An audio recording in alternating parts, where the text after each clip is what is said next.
She flinched when I touched her hand. Then the alien woman whispered, "No one's ever been this gentle before." The shattered touch. The transport shuttle descended through Varith's violet atmosphere like a stone dropping into still water. Dr. Maya Castellan pressed her face against the small window, watching as the moon's bioluminescent forests came into view, vast canopies that pulsed with gentle blue and green light, breathing in rhythm with some ancient heartbeat she couldn't yet understand. Landing in 5 minutes. The pilot's voice crackled through the cabin. "Welcome to the middle of nowhere, Doc." Maya smiled despite her nervousness. The middle of nowhere was exactly where she wanted to be.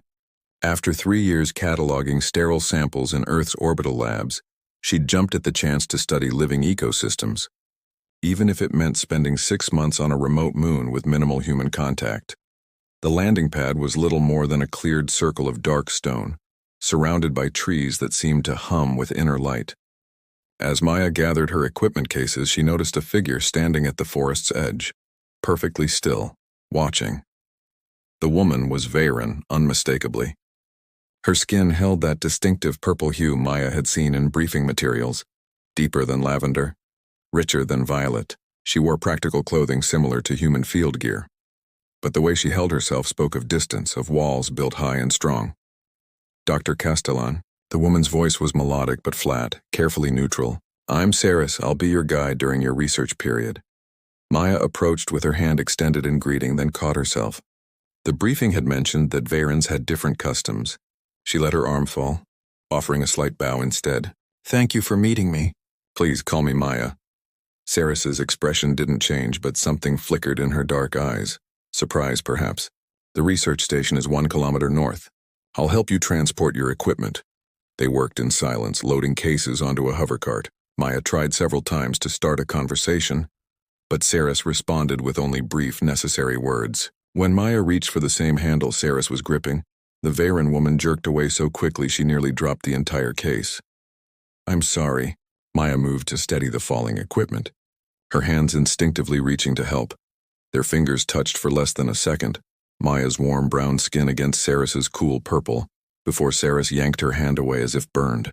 The case clattered to the ground between them. Saris stood frozen, breathing hard, staring at her own hand like it had betrayed her. Her eyes were enormous, pupils dilated with something that looked terrifyingly like fear. "I didn't mean—" Maya started, holding her palms up, showing she meant no harm. "Don't." Saris's voice trembled. She wrapped her arms around herself, a gesture that seemed both protective and profoundly lonely. Then so quietly Maya almost missed it. "No one's ever been this gentle before." The words hung in the air between them like a confession. Maya's heart clenched. She'd read the reports, knew that previous human expeditions to Varith had been problematic. Resource extraction, invasive studies, diplomatic failures. But standing here, watching this woman tremble from a simple accidental touch, Maya understood for the first time what those clinical reports had actually meant. "I'm sorry," Maya said softly, "for whatever they did, for all of it." Saris looked up, and for the first time their eyes truly met. In that moment, something unspoken passed between them, an acknowledgement, a question, the faintest possibility of something different. Saris bent to retrieve the fallen case, moving carefully now, keeping distance. But when she straightened, she said something she clearly hadn't planned to. "The greenhouse at the station. It catches the moonlight in the evenings. If you want to see the flowers bloom, that's the best time." It wasn't much, but it was an offering. Maya smiled gently. "I'd like that very much." As they walked toward the research station, the bioluminescent forest glowing softly around them, Maya noticed that Saris glanced back at her 3 times.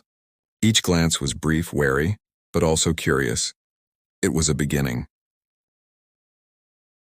Walls of glass, the research station was smaller than Maya had expected. Just 3 interconnected modules in the greenhouse, all nestled in a clearing where the forest's glow reflected off metal walls like captured starlight. Saris showed her to her quarters with the same careful distance she'd maintained since their arrival, explaining the basic systems in that neutral, practiced tone.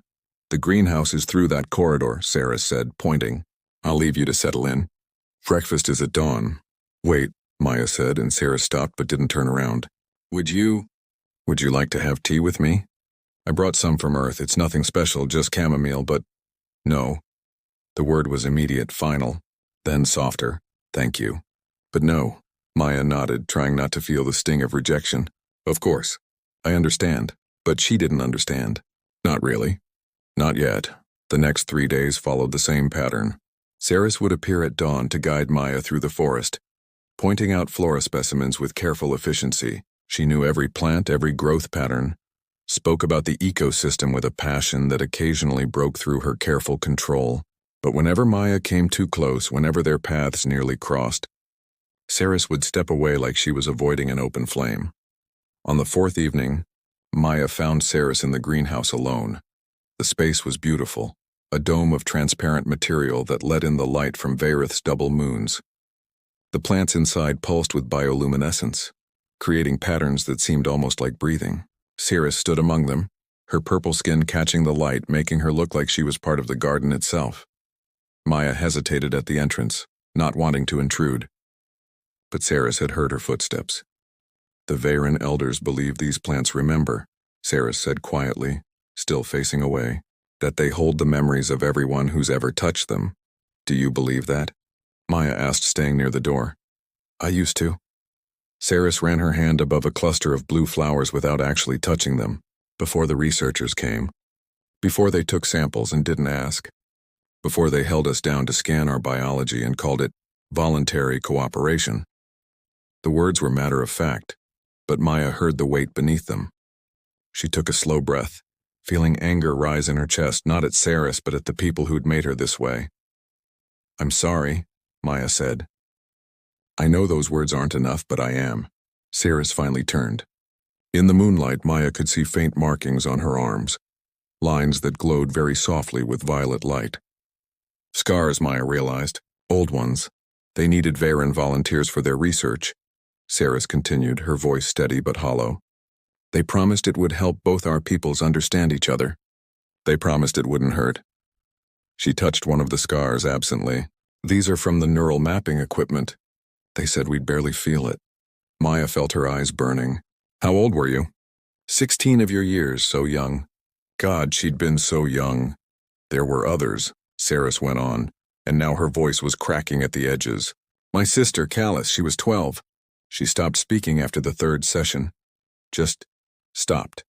She still hasn't spoken. It's been 7 years. Maya's hand came up to her mouth. She wanted to cross the distance between them to offer comfort, but she knew that would be the wrong thing to do. The elders told us we were honored, Saris said bitterly, that our sacrifice was noble. But they never volunteered themselves, did they? Just us. Just the young ones they could pressure and guilt. She looked down at her hands.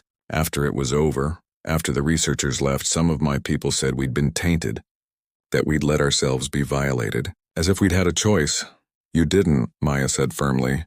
You didn't have a choice, Saris. What they did was wrong. Unforgivably wrong. Saris's eyes snapped up to meet hers, and Maya saw shock there, as if she'd never expected to hear those words from a human. Why are you here? Saris asked suddenly. Why did you come to Varith? Because I wanted to study living things in their natural environment, Maya said honestly.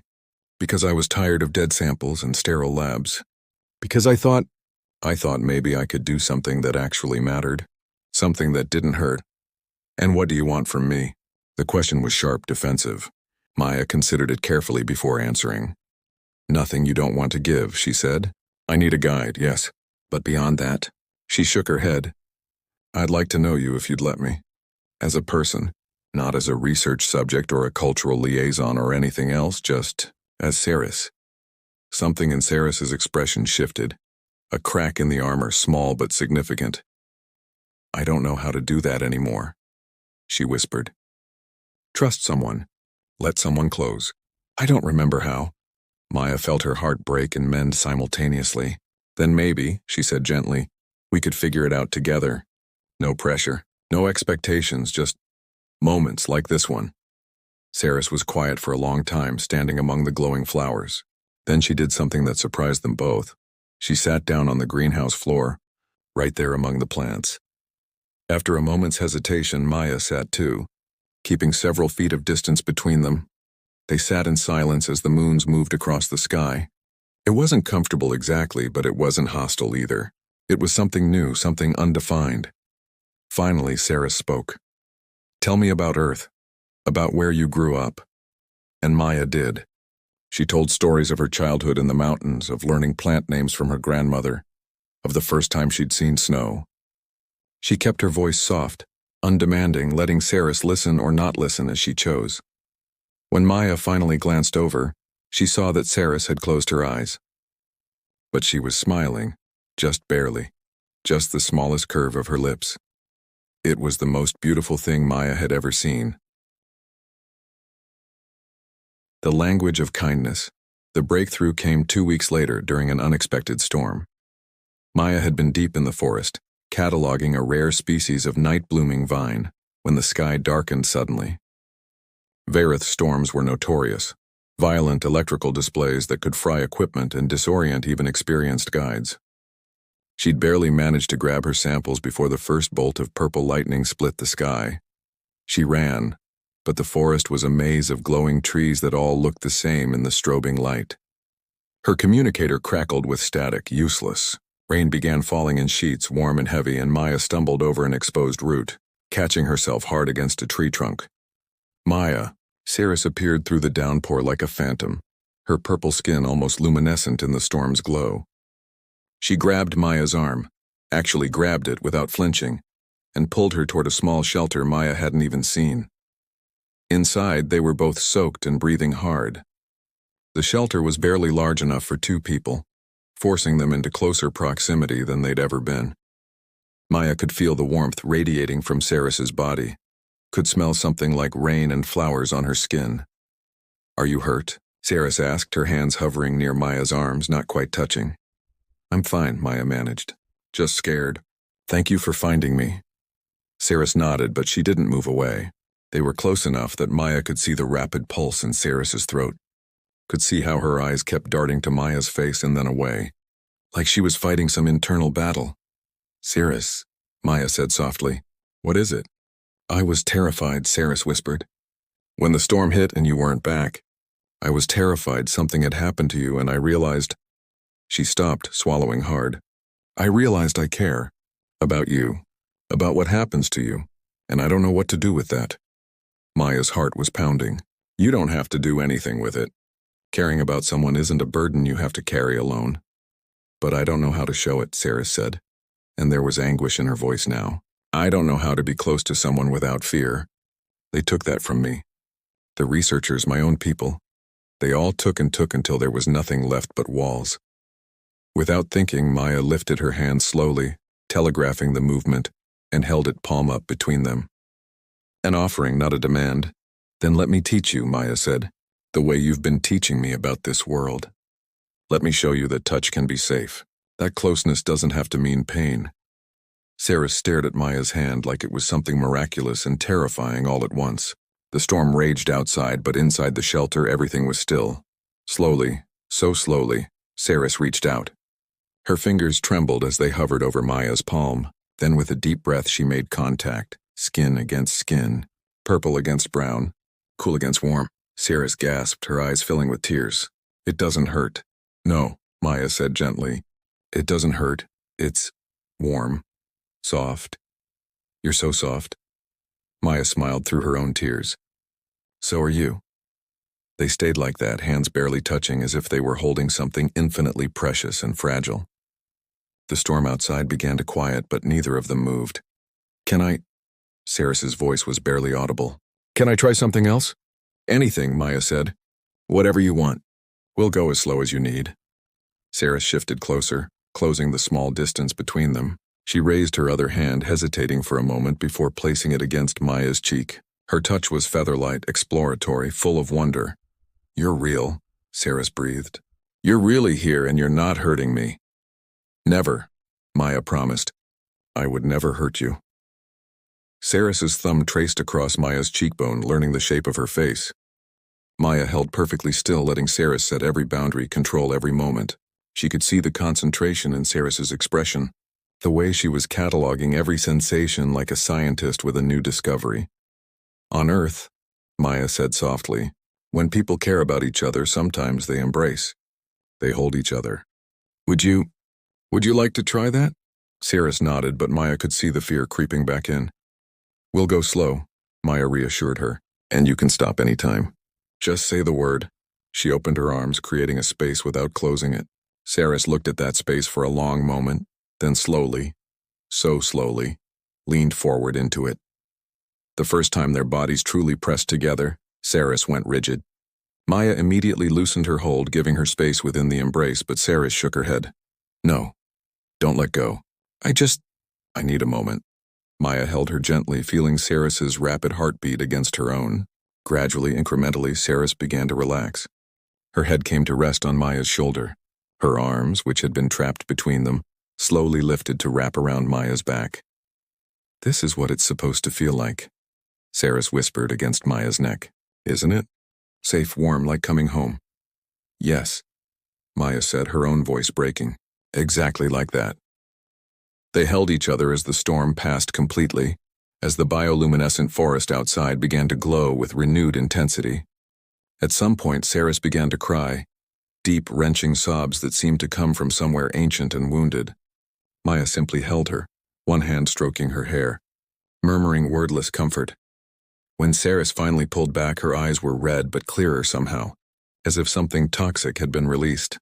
Thank you, she said, for being patient, for being gentle, for being you. Maya cupped Saris's face in both hands, her thumbs brushing away the last tears. Thank you for trusting me. I know how hard that was. Saris leaned into the touch, her eyes closing. I want to keep learning this with you, if you'll teach me. Every day, Maya promised, for as long as you want. When Saris's eyes opened again, they held something new, not just trust but hope, and maybe, just maybe, the first tender shoots of love. She leaned forward slowly, giving Maya time to understand her intention. Their foreheads touched first, then their noses, and finally, carefully, reverently, their lips met in the gentlest kiss either of them had ever known. It lasted only seconds, but it changed everything. When they pulled apart, Saris was smiling, truly smiling with her whole face, and it was like watching the sun rise. Again? She asked shyly. Maya laughed with pure joy. As many times as you want. They kissed again in that tiny shelter, learning each other's rhythms, teaching each other new languages of tenderness. Outside, the forest glowed with approval, and the double moons emerged from behind the clouds like witnesses to something sacred being born. The choice between worlds. The message arrived 3 weeks later during breakfast. Maya's communicator lit up with the urgent priority signal she'd been dreading since she'd arrived on Vayrith. She stared at it for a long moment before accepting the call, and Saris, who'd been sitting close enough that their shoulders touched, a small miracle they'd built together over days of careful intimacy, immediately tensed. Dr. Castellan, the face on the screen, was Commander Webb, head of the Earth Consortium's Outer Territories Division. I'm afraid we're implementing immediate evacuation protocols. Political tensions with the Varan Confederacy have escalated beyond diplomatic resolution. All personnel are to report to the extraction point within 72 hours. Maya's stomach dropped. Commander, my research is just beginning. Surely we can— This isn't negotiable, Doctor. We've lost communication with 2 other research outposts in this sector. The Confederacy has made it clear that human presence is no longer welcome on any Varan worlds. Webb's expression softened slightly. I'm sorry. I know this isn't what you wanted. Pack only essentials. Transport leaves in 3 days. The screen went dark. Maya sat frozen, her mind refusing to process what she just heard. 3 days. 72 hours. And then she'd be torn away from this place, from her work, from— They're making you leave. Saris's voice was hollow, distant. She'd already pulled away, creating physical space between them, and Maya felt the loss like a physical wound. Saris, please. No. Saris stood abruptly, her chair scraping against the floor. This is what they do, humans. You come, you take what you want, you leave. I should have known. I should have remembered. That's not fair, Maya said, standing too. I didn't choose this. I don't want to go. But you will. Saris's eyes were bright with unshed tears. Won't you? Because they told you to. Because it's easier than fighting. Because I'm not worth the trouble of— Don't. Maya's voice cracked. Don't you dare finish that sentence. You are worth everything. You're worth more than you could possibly know. Then stay.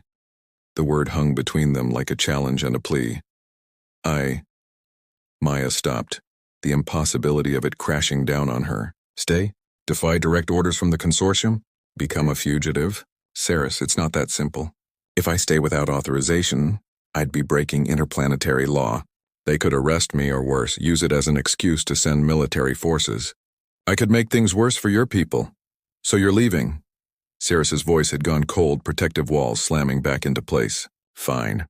Thank you for the lesson, Dr. Castellan. I've learned that even gentleness is temporary when it comes from humans. She turned to leave, but Maya caught her hand. That hand she'd learned to hold over evenings in the greenhouse. Mornings watching the sunrise, afternoons cataloging specimens together. Stop, Maya said desperately. Please, just stop and listen to me. Saris stopped but didn't turn around. I'm falling in love with you, Maya said, the words tumbling out raw and unplanned. I don't know when it happened exactly.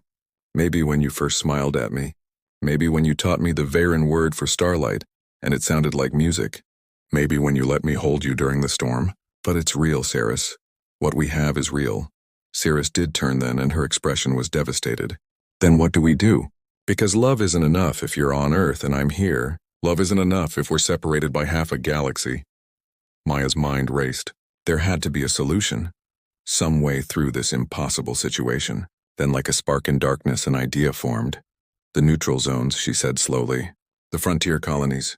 They're outside both Earth's jurisdiction and the Varen Confederacy's control. Independent stations where mixed species communities live without government interference.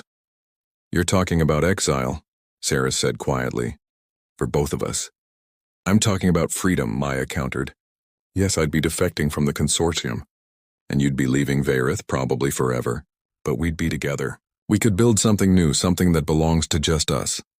Saris shook her head, but Maya could see she was considering it. The elders would never forgive me. I'd be severing all ties with my people. What ties? Maya asked gently. The same people who blamed you for what was done to you? Who called you tainted? Saris, you've told me yourself. You have no family left here except your sister, and she's locked in her own silence. What are you really holding on to? It's still my home, Saris whispered. Home is supposed to be where you feel safe.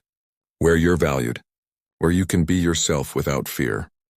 Maya stepped closer, cupping Saris's face in her hands. I want to build that with you. Somewhere neither of us has to apologize for existing. Somewhere we can just be. Saris closed her eyes, leaning into Maya's touch. It's insane. We'd have nothing. No resources, no support, no guarantees. We'd have each other. That's not a plan, Maya. That's a fantasy. Then let's make it real. Maya pulled her closer. I have savings. Enough to buy passage to Haven Station and maybe a few months of living expenses. We'd have to work, to struggle, to build from nothing. But people do it. Mixed couples do it all the time in the neutral zones. It's hard, but it's possible. And if it fails? If we get there and realize we can't make it work? Maya smiled sadly. Then at least we tried. At least we chose each other instead of letting fear choose for us. Isn't that worth something? Saris opened her eyes and Maya saw the war happening behind them. Duty versus desire, fear versus hope, the past versus the future. I need to visit my sister, Saris said finally. Before I decide, I need to say goodbye even if she can't answer. Of course, Maya said immediately. I'll come with you if you want. Or wait here if you'd prefer privacy. Come with me, Saris said, and the fact that she wanted Maya there felt like its own kind of answer. They traveled to the settlement where Saris's sister lived, a small community built into the forest canopy, where homes glowed softly in the twilight. Callus was there sitting by a window staring out at nothing. She was younger than Saris, with the same purple skin but duller somehow, as if the light inside her had been extinguished. Saris knelt beside her sister and spoke in Varen, words Maya couldn't understand but whose meaning was clear in their tone. Love, apology, goodbye. Callus didn't respond, but halfway through her hand moved slightly to rest on top of Saris's. It was the smallest gesture, but Saris gasped as if she'd been struck. She pressed her forehead to her sister's hand and wept. Maya waited outside, giving them privacy for this moment. When Saris emerged, her eyes were red but clear. She squeezed my hand, Saris said wonderingly. Just once, but she did. It's the first time she's responded to anything in 7 years. Maybe she was saying goodbye too, Maya offered gently. Or maybe she was saying go, live, be free. Saris nodded slowly.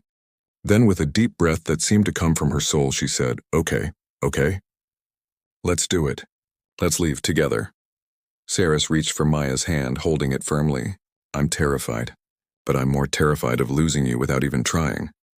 Maya pulled her into an embrace, holding her tight. We'll figure it out. I promise. They had 3 days to plan an escape that would change both their lives forever. 3 days to gather supplies, to forge documents, to book secret passage on a transport that wouldn't ask questions. 3 days to prepare to leave everything behind for the slim hope of something better. On the last night, they lay together in the greenhouse one final time, surrounded by glowing flowers and starlight. No regrets? Maya asked, tracing patterns on Saris's arm.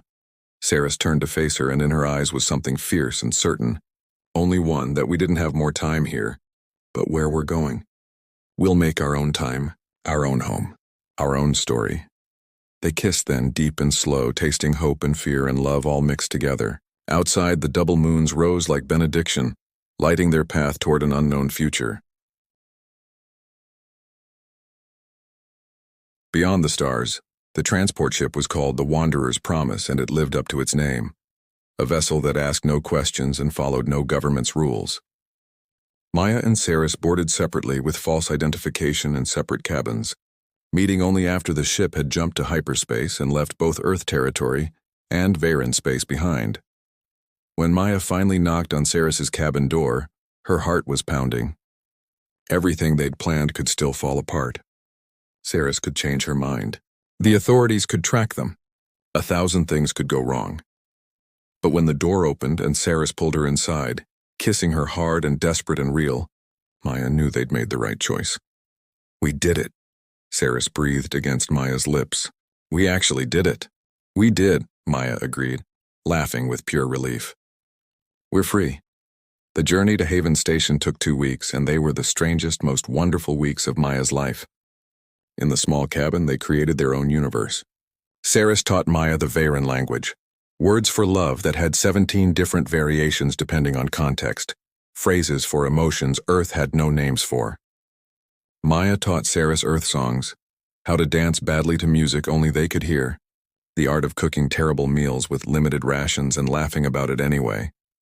They learned each other's bodies slowly, carefully, with the kind of attention that came from knowing how precious trust was. Saris would sometimes freeze, caught in a memory, and Maya would stop immediately, hold her, wait until she returned. Other times, Saris would initiate with a confidence that took Maya's breath away, pushing Maya against the wall and kissing her like she was starving, like she was reclaiming something that had been stolen and was finally hers again. One night, curled together in the narrow bunk, Saris traced the freckles on Maya's shoulder. On Vareth we have a saying, the stars remember every kindness. I used to think it was just poetry, but now, she looked up, meeting Maya's eyes. Now I think maybe it's true. Maybe the universe keeps track and eventually it gives back what was taken. You think the universe gave us to each other? Maya asked, running her fingers through Saris's long hair. I think you're the gentlest thing that ever happened to me, Saris said simply. And I don't believe that's an accident. Maya kissed her forehead, her cheeks, her lips. I love you. I should say it more. I love you, Saris. Say it in Varen, Saris whispered. Varentalis Ashora, Maya said carefully, using the variation that meant, I love you with the kind of love that changes the shape of my soul. Saris's eyes filled with tears. Varentalis Ashora, she echoed. Forever, Maya. I choose forever. They made love then, slow and tender, learning how to fit together in this new life they were building. Afterward, they lay tangled together, listening to the hum of the ship's engines carrying them toward their future. Haven Station appeared like a jewel against the darkness of space, a massive structure, built from salvaged ships and impossible dreams, home to thousands of beings from dozens of species, all living outside the boundaries of their respective governments. It's beautiful, Saris breathed, pressing against the viewport. It's ours, Maya said, taking her hand. Whatever we make of it. The station was chaos and color and noise, markets selling goods from 100 worlds, languages mixing and overlapping, the smell of unfamiliar foods cooking in street stalls. They found a small apartment in one of the older sections, barely large enough for a bed and a tiny kitchen, with a window that looked out at the stars. "It's perfect," Saris declared. Spinning in the small space, Maya laughed. "It's tiny and probably has faulty life support." "It's perfect," Saris insisted, "because it's ours. No one can take it from us. No one can tell us we don't belong here." She was right. In the weeks that followed, they built their life piece by piece. Maya found work in the station's hydroponics bay, growing food for the community. Saris used her knowledge of bioluminescent organisms to help develop new lighting systems that didn't rely on expensive imported technology. They were paid in station credits and barter, just barely enough to survive. But they were surviving together. More than that, they were thriving. They made friends, Dax, a Krillian engineer who taught them how to fix their apartment's temperamental heating system. Yara, a human woman who'd left Earth 30 years ago and never looked back. Little Pim, a Tessori child who'd adopted them as honorary aunts and came by weekly for Maya's terrible cooking, and Saris's better stories. On their 3-month anniversary of arriving at Haven, Maya surprised Saris with a gift, a small bioluminescent plant she'd cultivated in the hydroponics bay, bred from seeds she'd secretly brought from Varith. "It's from home," Maya said as Saris stared at the glowing flower, "so you'll always have a piece of it." Saris cradled the pot like it was made of glass. "You smuggled this? You could have been arrested." "Worth it," Maya said simply. Saris set the plant carefully on their windowsill, then turned and kissed Maya with a passion that never got old. "I need to teach you something," she said when they broke apart. "A Varen tradition." She took Maya's hand and pressed it over her heart. Then she placed Maya's other hand over her own forehead. Finally, she mirrored the gesture, her hands on Maya's heart and head. "This is called the Shorave, the binding of souls," Saris explained. "On Varith, it's the highest form of commitment." "Higher than marriage in your culture? It means I give you my heart and my mind. I trust you with all that I am." Maya felt tears streaming down her face. "Shorave," she whispered. "Shorave," Saris echoed. "You are my heart, Maya. You are my home. Everything I am. Everything I will be. It's yours." They stood like that, hands pressed together, as the stars wheeled past their window. Two souls who'd been broken and had healed each other. Two women who'd chosen love over fear, freedom over safety, each other over everything. 6 months later, they were still in that tiny apartment. Maya had been promoted to head botanist. Saris had started teaching classes on Varen ecology to station children. They'd adopted a small creature that was either a cat or an alien that looked like a cat. They weren't sure which. And it didn't matter, they'd made a home. One evening, as they prepared dinner together in their cramped kitchen, a dance they'd perfected, moving around each other with practiced ease, Saris suddenly stopped and looked at Maya with wonder. "What?" Maya asked, concerned. "I just realized," Saris said softly. "I'm happy. Genuinely, completely happy. I didn't think I'd ever feel this again." Maya set down her knife and pulled Saris close. "Me too. This life with you, it's better than anything I imagined." "Even though we're broke?" Saris teased. "Even though we're broke. Even though your cooking is still terrible?" "Hey!" Maya laughed, swatting her playfully. Saris caught her hand, kissing her palm. "Even though we can never go back to our homeworlds?" "Especially because of that," Maya said seriously. "Because we made our own world. Right here." They kissed soft and sweet, and their rescued cat creature made a sound of protest from where it was trying to steal food off the counter.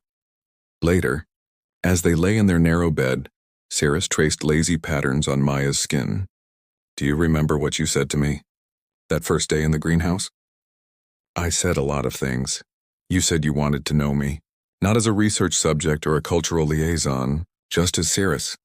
She propped herself up on one elbow, looking down at Maya in the dim light. "Do you feel like you know me now?" Maya smiled, tucking a strand of hair behind Saris's ear. "I feel like I'm going to spend the rest of my life getting to know you. And I can't wait." "Good answer." Saris kissed her slowly, "because that's exactly how long I plan to let you try." Outside their window, Haven Station continued its eternal rotation, full of other souls who'd found refuge in the spaces between worlds. Inside, two women held each other and dreamed of the future they would build together, a future full of gentle touches, shared laughter, and the kind of love that needed no government's approval. They'd started with a flinch, a whispered confession, a moment of unexpected gentleness. They'd built something that would last among the stars. And every night, as Saris fell asleep in Maya's arms, she would whisper the same words, a promise, a prayer, a truth. You taught me that gentleness isn't weakness. It's the strongest thing in the universe, and every night, Maya would answer, you taught me what it means to truly touch someone's soul. In the morning, they would wake up together and build their life again, one gentle moment at a time. It was enough, it was everything. It was home.